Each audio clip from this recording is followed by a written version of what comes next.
Yo hay una previa, sí que quisiera, previa en el sentido de decirles que nuestra visión, normalmente cuando se nombra o se denomina ciudad creativa, se tiende a asimilar a un concepto muy vinculado al sector artístico, al sector de la creatividad.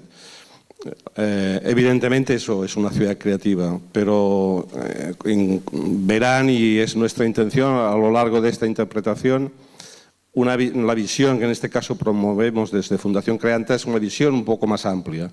Entendemos la cultura que está en el centro del desarrollo sostenible de las ciudades, pero entendemos también que una ciudad creativa tiene otros retos evidentemente vinculados con el desarrollo de las industrias creativas, de la economía creativa, pero tiene también otros retos vinculados con el desarrollo urbano, con el desarrollo económico, con los derechos que mañana ustedes abordarán. Bien, hago esta previa para un poco situarlos.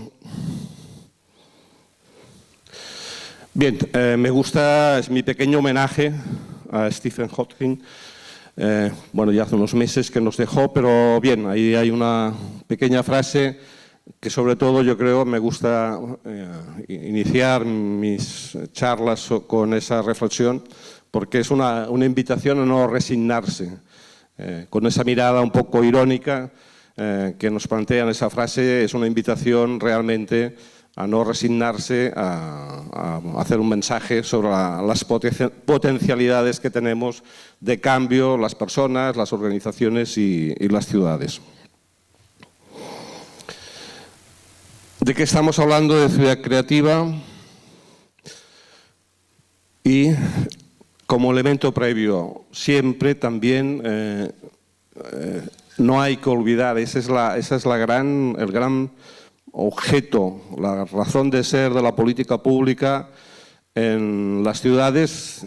Su objetivo prioritario es la atención a las personas, pero hoy en día el objetivo, la razón de ser de la política pública, el eje central es ese, la desigualdad. Digamos que es, como aquí se expresa, se está en juego la credibilidad y la legitimidad de un sistema de organización social y económica. Se tiene que luchar contra la desigualdad. Esa es nuestra razón de ser, esa es nuestra misión en cualquiera de las iniciativas que yo creo que hoy la tenemos que tener de forma presente cuando abordamos cualquier tipo de política pública.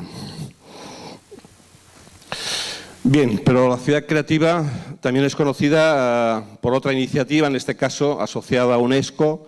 Es una gran red de ciudades creativas, es una muy buena iniciativa de UNESCO para darle valor simbólico, para darle pertenencia, para darle a las ciudades sentirse parte de un proyecto. Es la red de ciudades creativas de la UNESCO. Ahí, como pueden ver ustedes, cubriendo 7 ámbitos creativos: artesanía y artes populares, diseño, cine, gastronomía, literatura, música y artes digitales. Bien, eso es una dimensión central. El impulso de esos ámbitos creativos es una dimensión social de un proyecto de ciudad creativa. El valor de UNESCO es, como apuntaba, y es en el que aspiran las ciudades a formar parte, es de un gran valor simbólico, de reconocimiento, es una gran tarea de reconocimiento. En el caso de Argentina solo está la ciudad de Buenos Aires, identificada como ciudad creativa del diseño. Yo creo que es un reto también de otras ciudades de analizar y ver en qué ámbitos tienen potencialidades y apuntarse. Y entrar a formar parte de esa red tiene un gran valor y un gran interés. Pero tal como apuntaba Patricia, y aquí Alejandrina también es su responsable, ustedes, Argentina, en los últimos años, y ahora le comentaba, han armado una red muy potente. Es un gran mérito del equipo de Nación que han armado ese proyecto con 67, creo, ¿no? 54. Bueno, 54 ciudades que se han sumado a esa red, pero no solo con ese componente de la de UNESCO, que era un componente más simbólico, realmente como una red de intercambio, de conocimientos, de alianza, de formación, de aprendizaje, Y en ese sentido es un instrumento muy útil para el desarrollo de, sobre todo, lo que serían los sectores creativos. Pero, ¿qué es también una ciudad creativa? Bien, ahí les hablo de un pequeño caso concreto de mi ciudad, de Barcelona. Ahí pueden ver, no sé si logran verlo, en la parte inferior derecha, un mercado antiguo, es un mercado, ahí se ve mejor, gracias. Un mercado en el centro, cercano al centro de la ciudad de Barcelona, es el mercado de San Antonio. Ahí se ha hecho un proyecto de recuperación de ese mercado. Eso forma parte de una política pública del Ayuntamiento de Barcelona. Los mercados públicos son equipamientos de ciudad, porque son equipamientos que tienen una gran centralidad, que juegan un papel de cohesión territorial. Esa es una política pública de largo recorrido que ha realizado el Ayuntamiento de Barcelona, es un referente internacional. Ese es un macroproyecto de 80 millones de euros, de una inversión de 80 millones de euros. Durante muchos meses ha estado trabajando y ha hecho un equipamiento que evidentemente mantiene sus funciones de mercado, pero ha incorporado nuevas funciones. Como pueden ver, la gran intervención arquitectónica no ha sido hacia arriba, sino que ha sido hacia abajo. Esos son uno de los grandes retos hoy también a veces a plantearse. Ahí pueden ver, dicen, ¿dónde están los 80 millones? Pues los 80 millones han ido, aparte de la recuperación del edificio, que ha sido muy profesional, muy exitosa y que realmente es de gran belleza. La gran inversión ha estado en el subsuelo, pero asociada a múltiples usos, que complementan y hacen lo que antes les estaba diciendo, ¿no? Un proyecto central, articula un territorio, articula un barrio, y en el cual se ha buscado también generar esos espacios públicos. Hay una gran plaza en la parte inferior del mercado, que es como un gran ágora de encuentro en el cual se realizan actividades. Y además eso ha servido, ese equipamiento se ha insertado en otra gran tarea que estamos realizando, que es lo que se denomina las superislas, que son grandes espacios peatonales de recuperación para generar espacios de uso exclusivo para los ciudadanos. Y ese equipamiento se ha insertado en ese gran espacio peatonal y ha configurado lo que es una de las grandes inversiones de los últimos años en la ciudad de Barcelona. Eso también es ciudad creativa. Es decir, esos proyectos de vertebración ciudadana, como muchos de los que hemos tenido oportunidad de conocer de la mano del municipio de Santa Fe, la mediateca es excelente, el proyecto de la mediateca, genial, felicidades.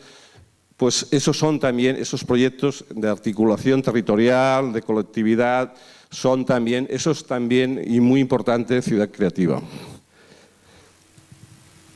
Pero eso es también ciudad creativa, es proyectos que intentan, en ese caso es una experiencia de generación de unos huertos urbanos en una población cercana a la ciudad de Valencia, que articula la frontera entre la ciudad y el mundo, digamos, el territorio más rural.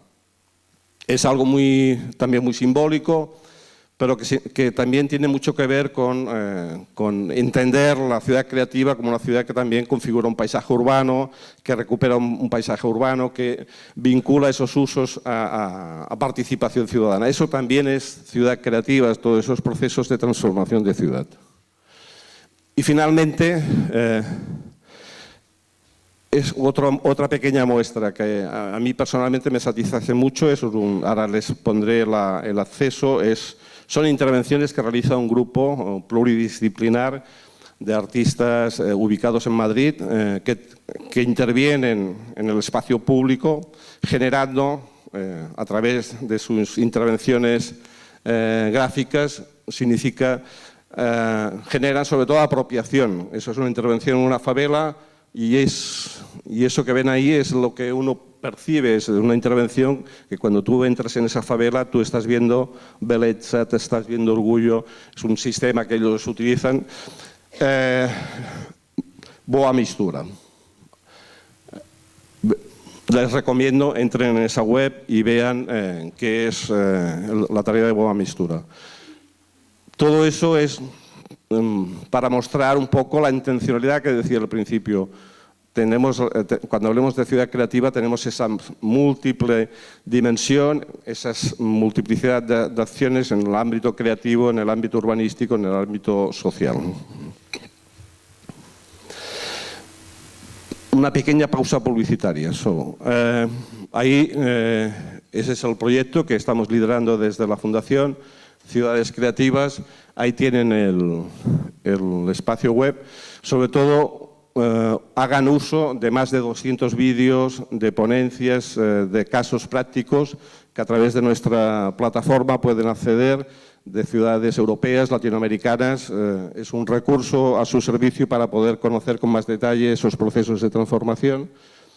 Hay también información sobre las jornadas que organizamos y otro recurso que ponemos a su alcance. Editamos una revista digital trimestral que es gratuita, solo tienen que suscribirse y la recibirán trimestralmente. También es una revista con contenidos más teóricos, también de casos prácticos sobre el proceso de ciudades creativas o de construcción de ciudades creativas. Cierro el paréntesis, ya no va a haber más publicidad.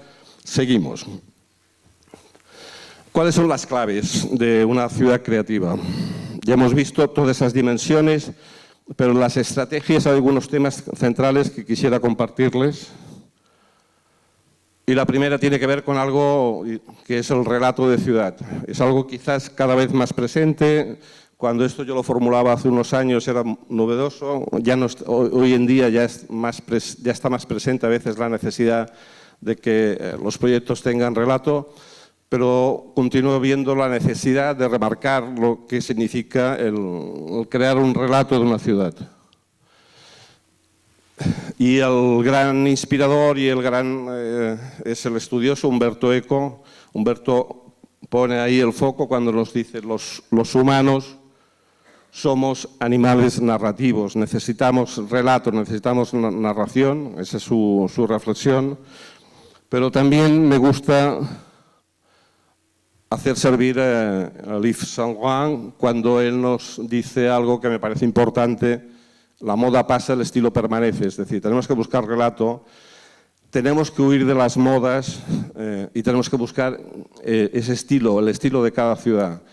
Se tiene que romper durante mucho tiempo, todos quieren ser Silicon Valley, todos querían ser Bilbao.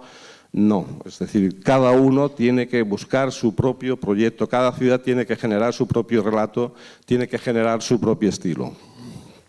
Veamos un par de ejemplos. Antes de eso, subrayar lo que estábamos aquí diciendo, ¿no?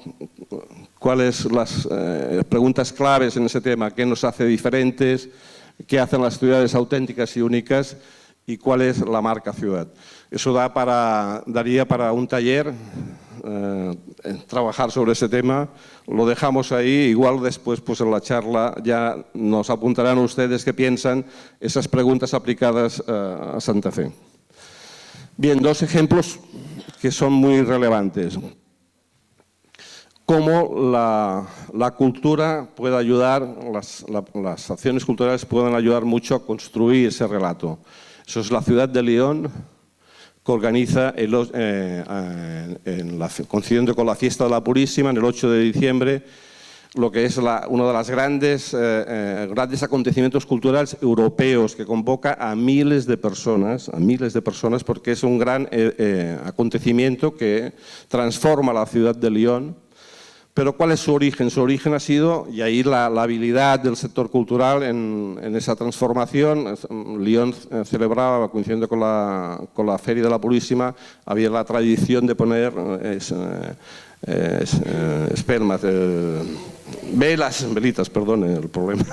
velitas en las ventanas, y de esa celebración de la luz ahí hubo la habilidad del sector cultural de hacer, realmente es un gran espectáculo en el que el protagonismo es de los artistas plásticos, proyecciones en los...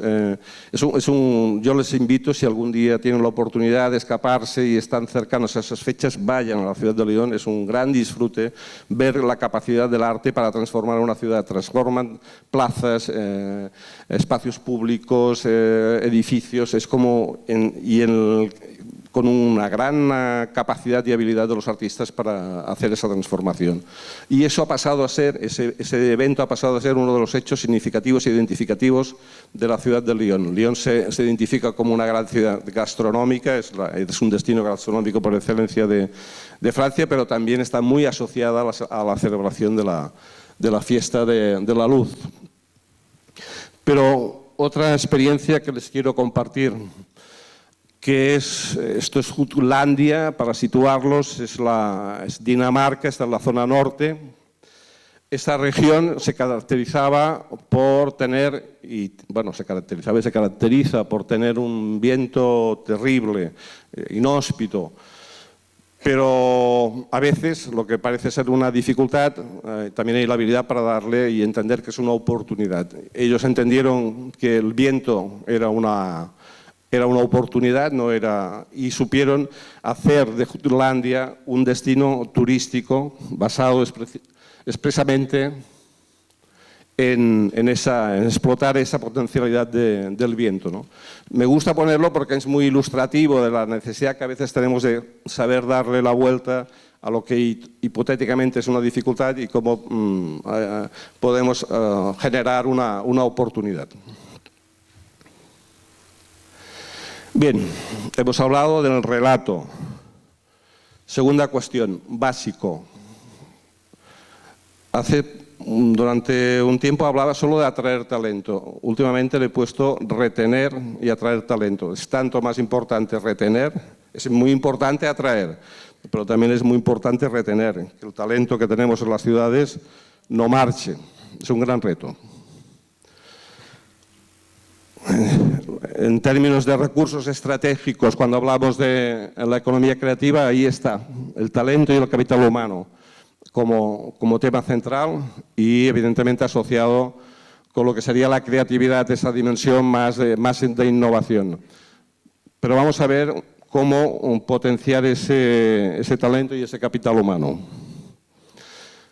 Digamos, en términos de políticas públicas, siempre se había identificado, hay una serie de políticas que favorecen públicas, que favorece esa capacidad para atraer talento, que era en las ciudades que hubiera,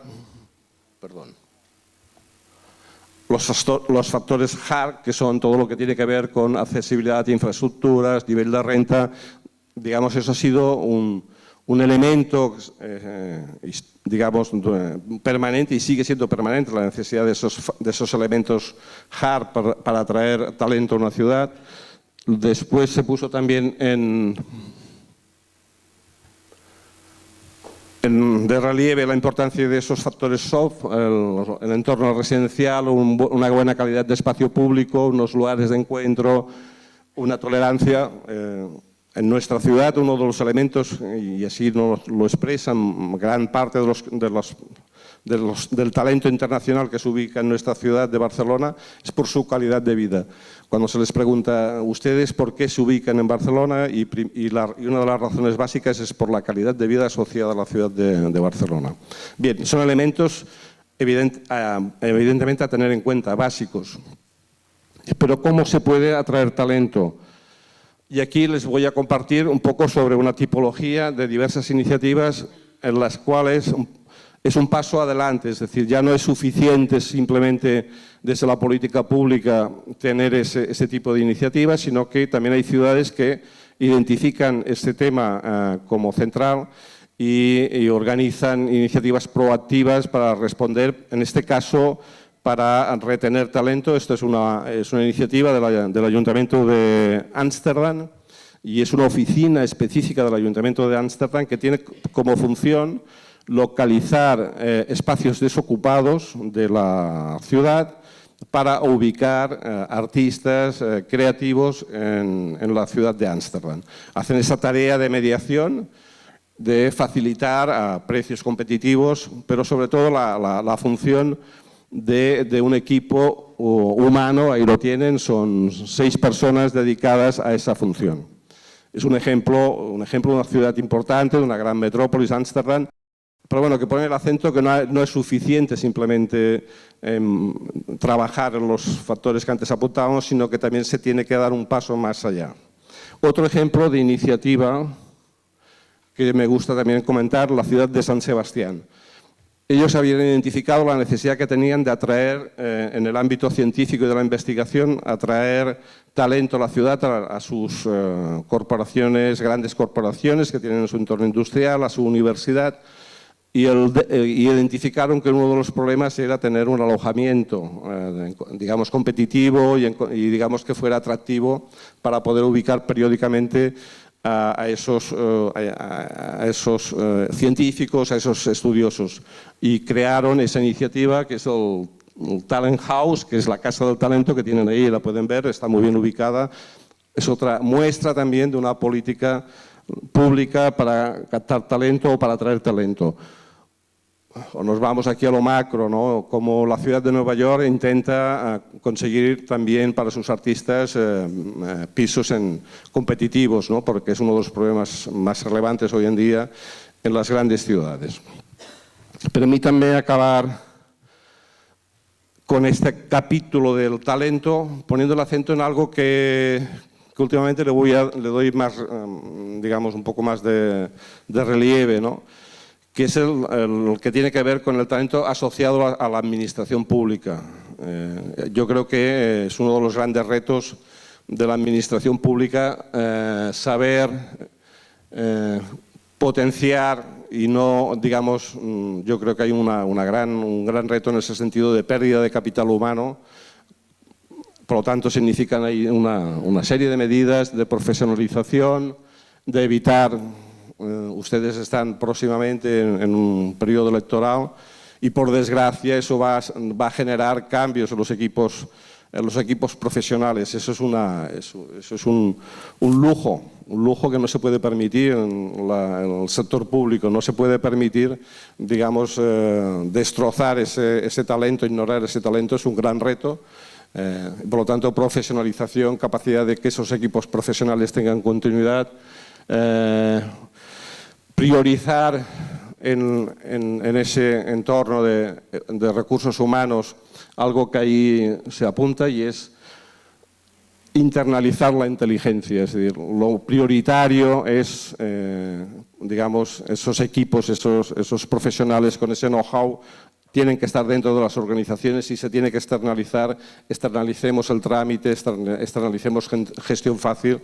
Las organizaciones, la administración pública necesita tener en su interior el mejor talento.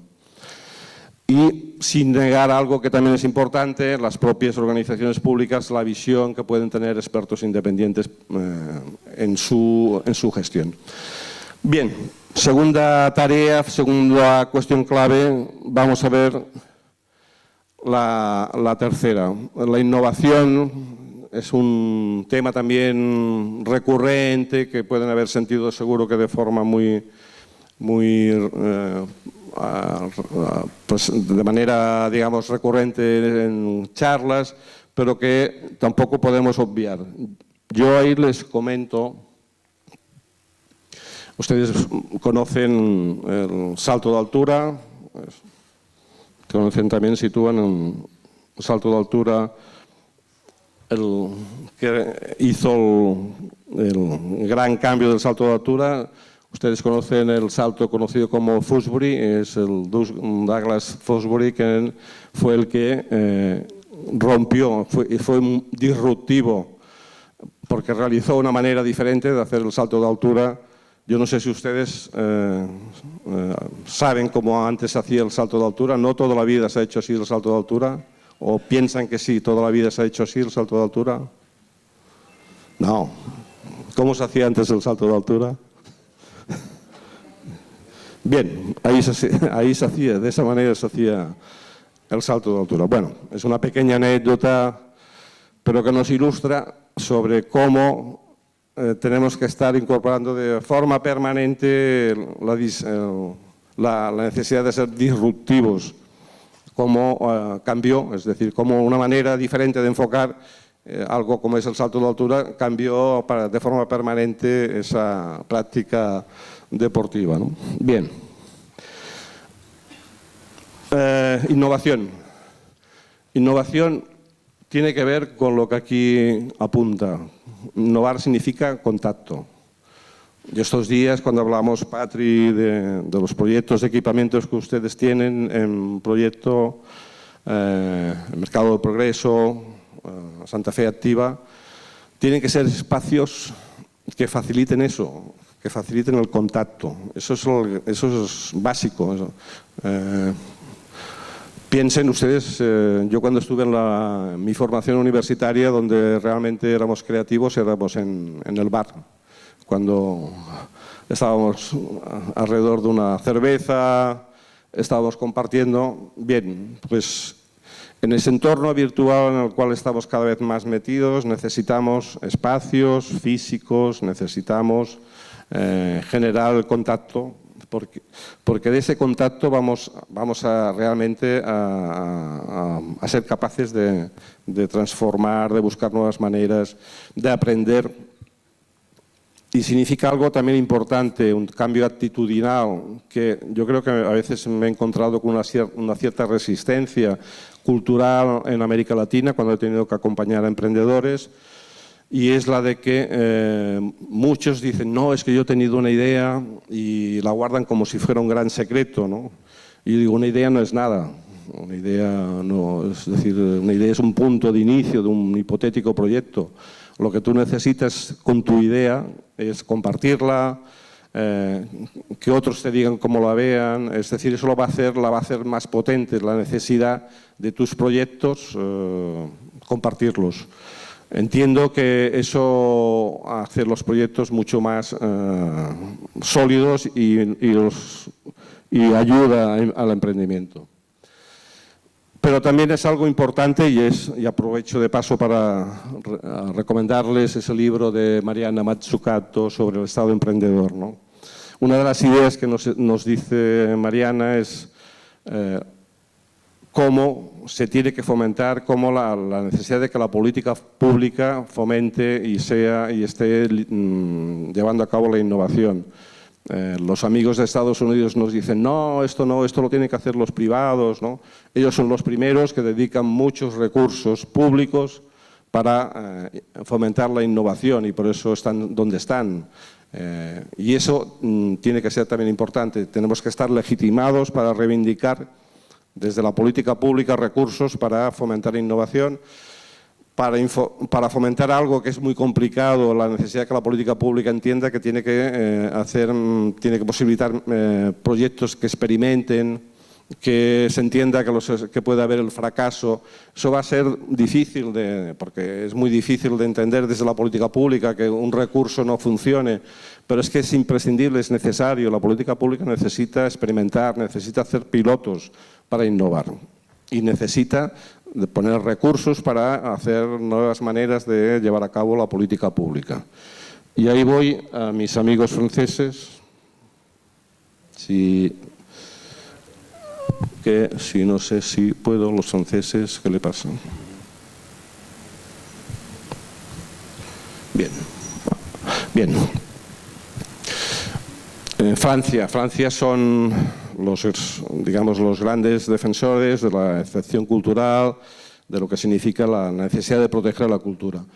Pero bueno, al margen de eso, aquí el tema relevante ¿cuál es? Es cómo ellos han entendido la necesidad, las librerías, en este caso en París son consustanciales, es decir, uno no entiende, o para muchos europeos París es su mundo, su red de librerías. Yo personalmente durante muchos años lo primero que hacía cuando iba a París era ya mi ruta de librerías, donde sabía que encontraba las mejores ediciones de cualquier ámbito. Ellos han entendido eso como un elemento básico de ciudad y entonces han aplicado una política pública para garantizarlo ante una política de aumento de los alquileres. La política que ha hecho el Ayuntamiento de París en este caso ha sido: yo compro y vuelvo a alquilar, compro al precio de mercado ese espacio donde está la librería y le doy en condiciones muy, digamos, razonables a quien lo está gestionando para que eso sea factible. Me gusta ponerlo porque estamos obligados, yo creo, en las medidas de política pública de apoyo a la cultura y al sector creativos, a estar buscando nuevas medidas de forma permanente y viendo desde qué ámbito se pueden hacer esas líneas de apoyo. Y en ese caso ha sido mucho más efectivo ese local, facilitar la continuidad de ese local que a veces incluso fondos perdidos o ayudas económicas. No sé si...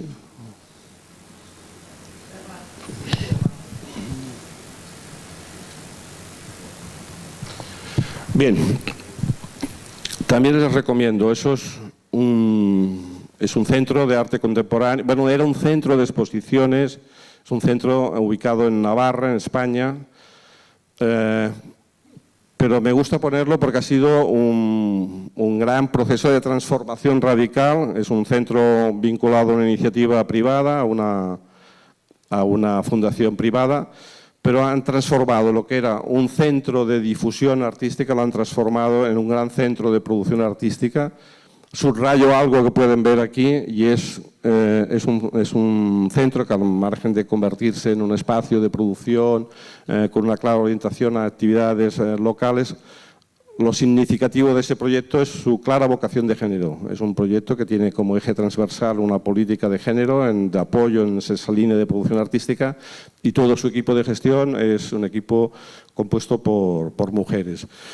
Simplemente les invito, me gusta, entren en su web y exploren y verán cómo pueden hacerse transformaciones e innovación en organizaciones muy disruptivas.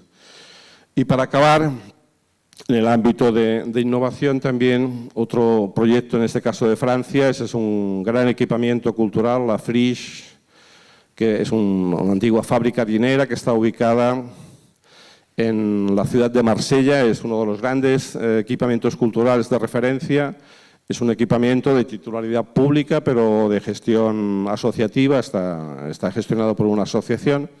Pero lo relevante de ese equipamiento, y también les invito a entrar y conocer su programación, bueno, simplemente ahí les muestro la multiplicidad, cómo ellos han sabido construir un equipamiento que multiplica y hace que convivan múltiples funciones formativas, de espacios de acoger empresas, de producción, de apoyo al sector creativo, de espacios también de lo que sería de experimentación. Lo relevante de ese proyecto es cómo, y aparte que tienen un proyecto, y es un proyecto en renovación permanente, es decir, están continuamente repensando y pensando y buscando nuevas maneras de cómo desarrollar su proyecto cultural. Bien.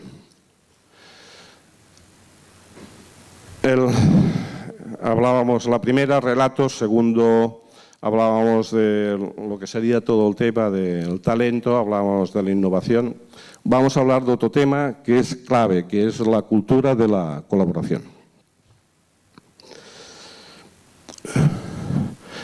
Ahí siempre me gusta iniciar este apartado. Eso es un dibujante español que publica periódicamente en el diario El País, El Roto, y logra siempre transmitir con sus dibujos y con su literatura que acompaña sus dibujos, y da siempre con una gran precisión, detecta temas y problemas. Él aquí nos habla de alguna cosa que es lo que vamos a abordar ahora.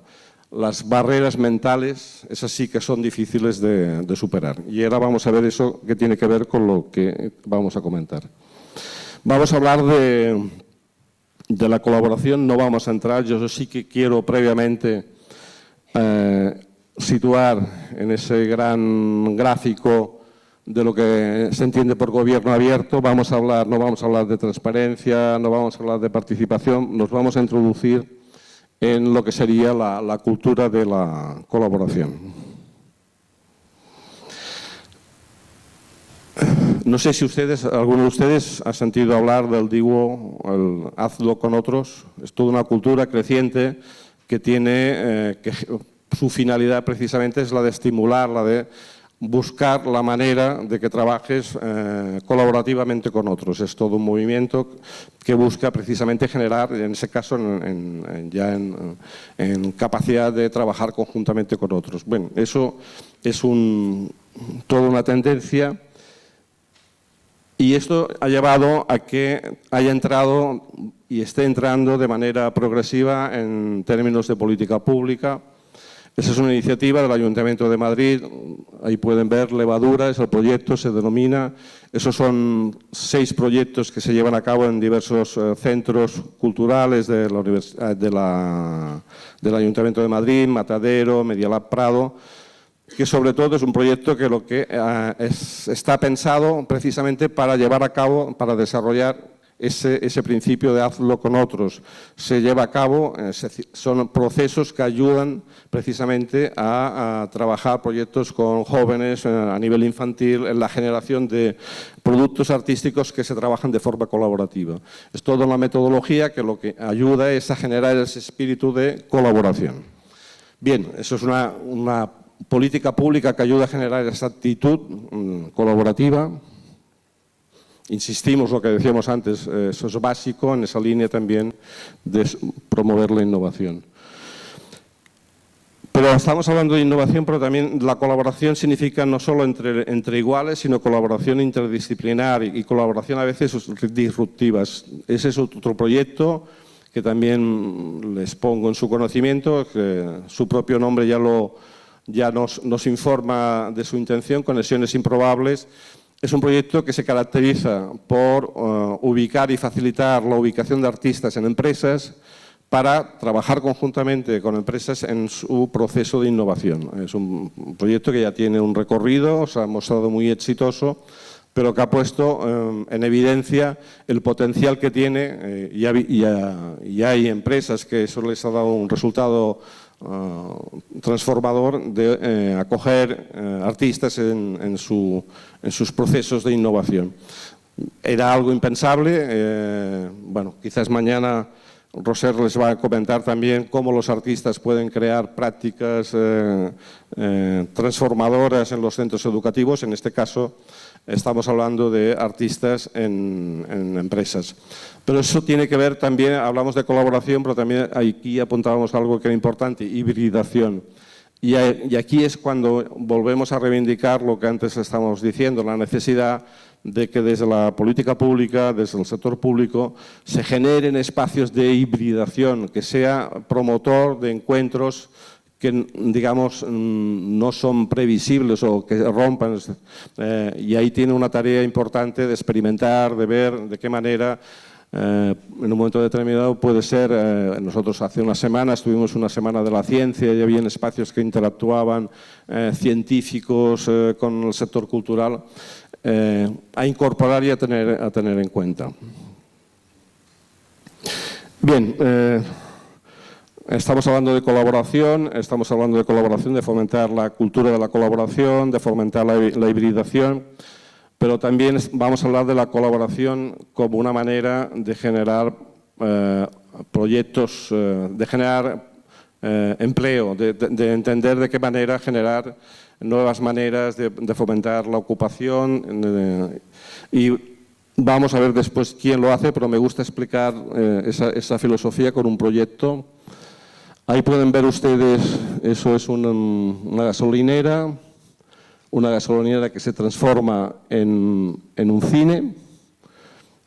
Ahí pueden ver el paso y ahí pueden ver el resultado final, ¿no? Es decir, eso es un proceso, eso lo ha llevado a cabo un equipo que ahora les compartiré, un equipo de profesionales, está ubicado en Gran Bretaña, ha tenido reconocimientos, premios internacionales, pero han hecho un proceso de transformación con mínimos costes y con implicación ciudadana, y eso ha sido llevado a cabo por este colectivo.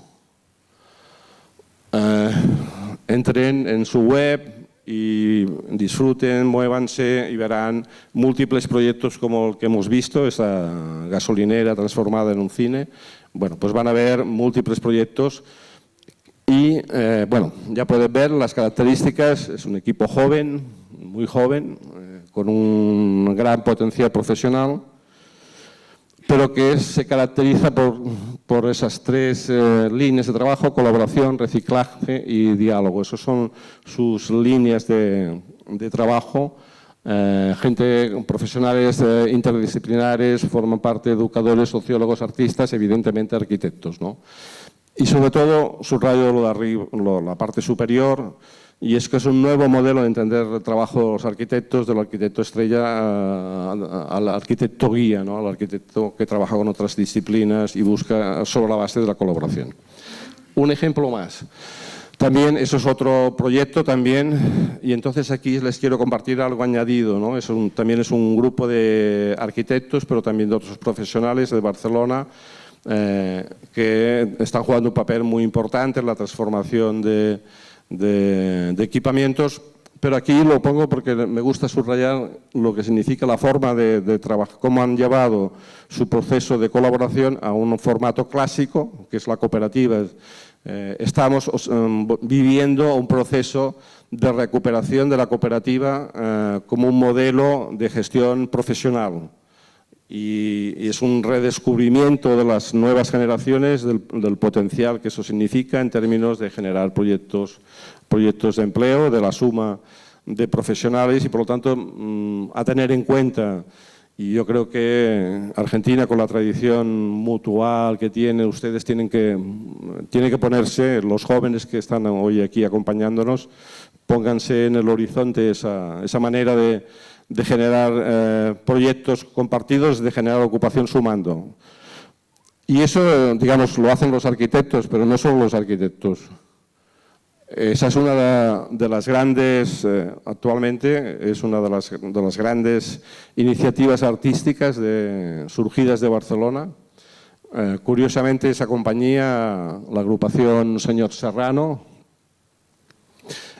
surgida en Barcelona y que primero fue reconocida a nivel europeo, tuvo premios en diversas iniciativas, Festival de Venecia, con gran éxito en Francia, Bélgica, y curiosamente con dificultades para ser reconocida en donde surgía, que era en Barcelona y en Cataluña. Finalmente ha sido reconocido, pero claro, les caracteriza dos cosas. Primero, también son una cooperativa de profesionales, también han utilizado la fórmula de cooperativa para llevar adelante su proyecto, y también son un claro ejemplo de cómo han generado una nueva manera de entender lo que sería el lenguaje artístico. También les invito a que entren, los conozcan, porque también pueden ser una buena inspiración, es una buena inspiración para ustedes. Lo último que han hecho ha sido en el Auditorio de Barcelona, la novena de Beethoven. Ellos han hecho pues un proyecto conjunto en el cual podías ir viendo su particular manera de generar o entender el lenguaje visual y el lenguaje escénico, articulado con la música. Más que lo que yo les pueda explicar, entren ustedes y vean cómo ellos han generado una nueva manera de entender el teatro, pero subrayo, sobre la base de esa colaboración. Bien, la número 6. Conexión, movilidad y cooperación.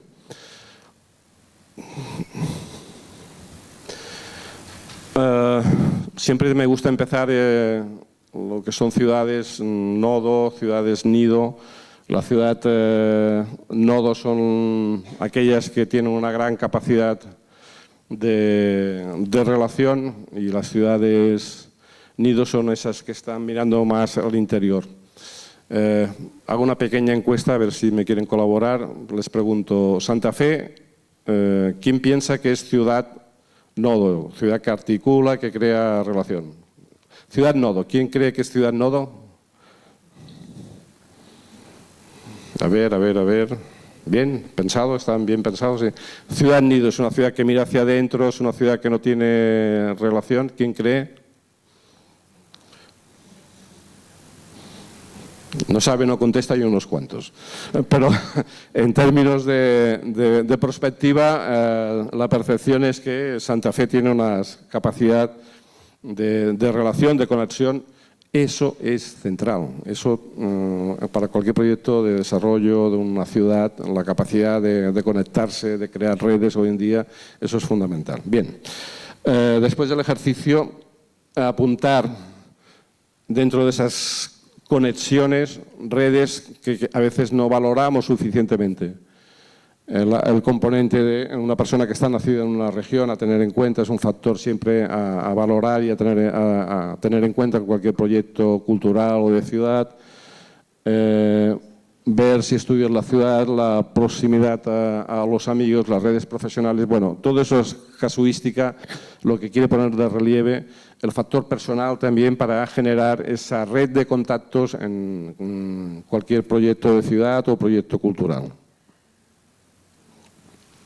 Algunos ejemplos que ponen de política pública que ponen el acento en facilitar la cooperación y la movilidad.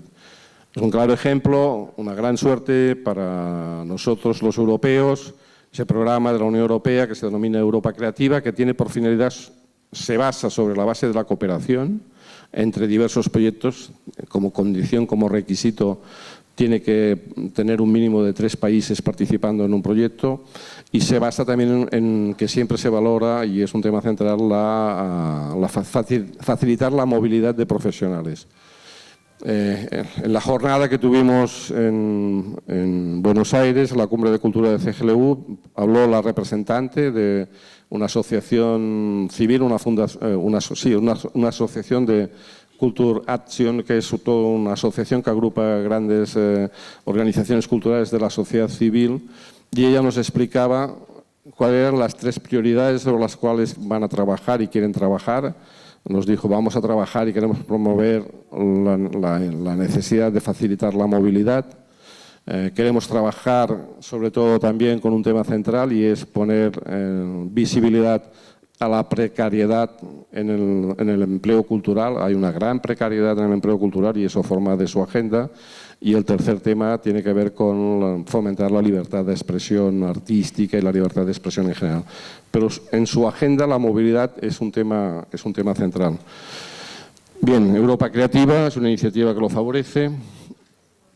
Permítanme otro pequeño inserción publicitaria. Eso es un proyecto que estamos como fundación implicados, que es un proyecto de cooperación transfronteriza de 5 municipios basado en fomentar el turismo cultural a través de su implicación con la economía creativa. Pero bueno, es un modelo también también vinculado a la Unión Europea, favorece esos proyectos de cooperación transfronteriza. Otro ejemplo que también los invito a replicarlos, ¿no? Yo estos días voy preguntando ¿qué relación tienen con Rosario? ¿Qué relación tienen con Paraná? Y me encuentro que realmente no es fácil. Y en eso ustedes no son diferentes de nosotros. Nosotros tampoco no hemos sido capaces durante muchos años. Yo siempre he dicho que uno de los grandes déficits de la política pública cultural en España es que no ha sido capaz de generar proyectos de cooperación que afectaran interterritoriales. Ha sido muy complicado, ha sido muy difícil. Y eso es una pequeña luz, es un micro ejemplo, pero que es muy bueno. Son 3 municipios cercanos que han articulado un proyecto de cooperación con un fondo, no sé si lo dice ahí, sí, 60.000 euros. 60.000 euros que tiene por objetivo facilitar la movilidad de proyectos de profesionales en esas 3 ciudades. Es micro, pero Es un reto, es decir, en esas ciudades cercanas, son 3 ciudades cercanas y han sido capaces, incluso son políticamente diferentes y han sido capaces de generar ese proyecto de cooperación para facilitar la movilidad de proyectos creativos y culturales. Bien, ese es un pequeño también apunte de cooperación. En este caso es un proyecto que hacemos como fundación, que es el proyecto de cooperación Medellín-Barcelona, que está basado en algo también central, que es la movilidad de profesionales entre las 2 ciudades. Lleva más de 10 años, durante esos 10 años hemos movilizado a más de 100 profesionales de las 2 ciudades en el sector de las bibliotecas, de las escuelas de música, del urbanismo, del teatro, de los museos, de la gastronomía.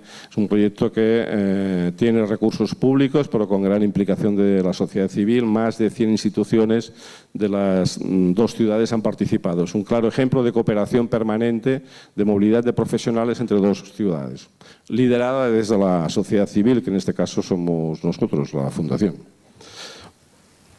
Bien, y para acabar, una pequeña muestra de las potencialidades también a desarrollar y en términos también de innovación. Eso, Goteo, también les invito a que entren. Goteo es una de las principales plataformas de captación de fondos que existen en España. Y Goteo ha incorporado ahora una nueva modalidad que me parece muy relevante y es el Mat Funding. Y son proyectos en el cual una administración pública, y pueden ver, en ese caso es el Ayuntamiento de Zaragoza, que dice yo aporto para una línea determinada de proyectos, aporto 50.000 euros. El proyecto es que por cada euro que se aporta, digamos, Goteo es un crowdfunding basado sobre todo en aportaciones individuales.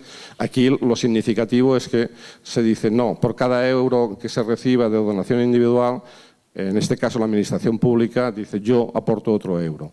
Es una manera también de reforzar es un modelo de cooperación, en este caso, entre apoyo privado, donaciones individuales y política pública. Desde la política pública se marca una línea, unas prioridades, y entonces se tienen que presentar proyectos que son capaces de obtener inicialmente ese apoyo privado y después eso con apoyo público. Es una muestra de cómo hay que estar continuamente también repensando nuevas maneras de colaboración. Bien. Voy acabando.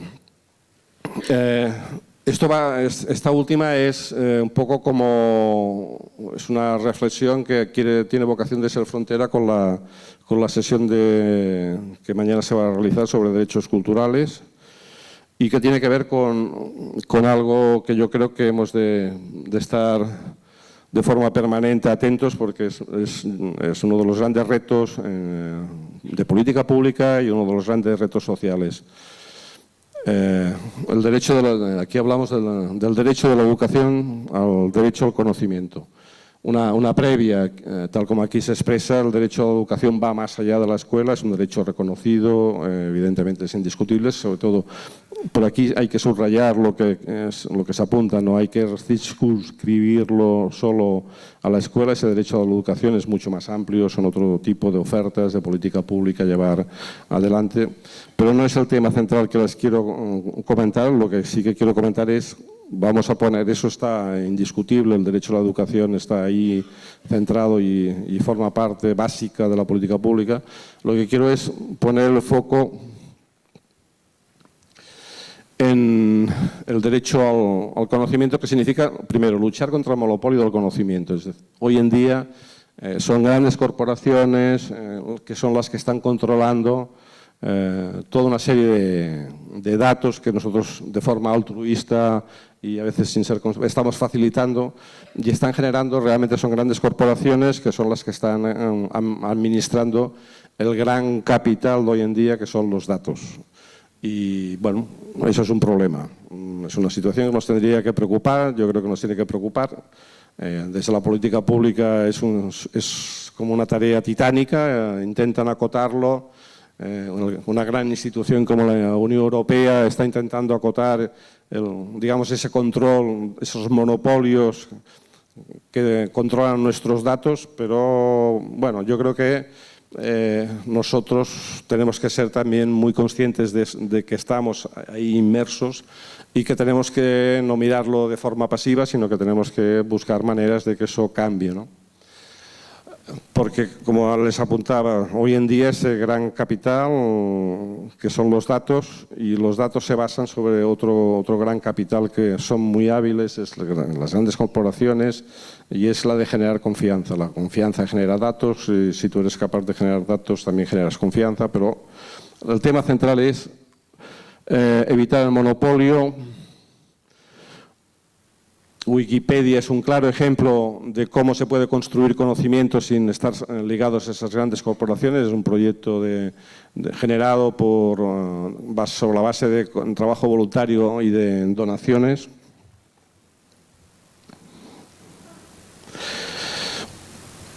Por lo tanto, ese es un primer eje. Otro segundo eje, que es luchar en ese derecho al conocimiento contra la desinformación.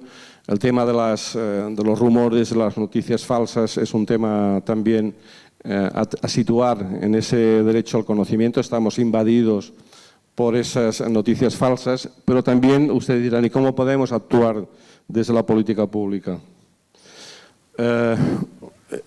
Eso es una muestra de una pequeña iniciativa.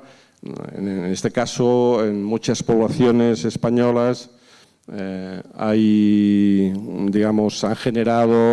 generan como falsas noticias sobre lo que sería la población inmigrante, sobre el uso de los servicios de la población inmigrante, y de forma proactiva, desde muchos municipios, empezó en unos municipios del área metropolitana de Barcelona, donde se estaba detectando el problema, y se ha extendido a más ayuntamientos españoles. Esa política pública lo que intenta es, a través de campañas de información y procesos de identificar, prescriptores, luchar contra esa desinformación en diversas campañas. Aquí tenéis una que dice al loro, es del Ayuntamiento de Guecho. Al loro con los rumores es una expresión muy española, ¿no? Atención, atentos con los rumores. O esa otra del Ayuntamiento de Zaragoza, ¿no? Los comerciantes extranjeros no tienen que pagar impuestos, eso es falso. Bueno, es un claro ejemplo de pequeñas iniciativas, y no tan pequeñas porque son necesarias, de cómo tenemos que luchar también contra esos falsos rumores. Desde la política pública tampoco no podemos estar ajenos, no podemos estar pasivos a que se generen esos rumores, y hay que buscar mecanismos y procesos de esas características para luchar contra esos rumores. Y el fundamento básico, y ahí lo dejo para mañana, es que entender el conocimiento como un bien común, con todo eso lo que significa. Tenemos que reivindicar que eso es un bien que tenemos que producir y distribuir de forma democrática. Bien.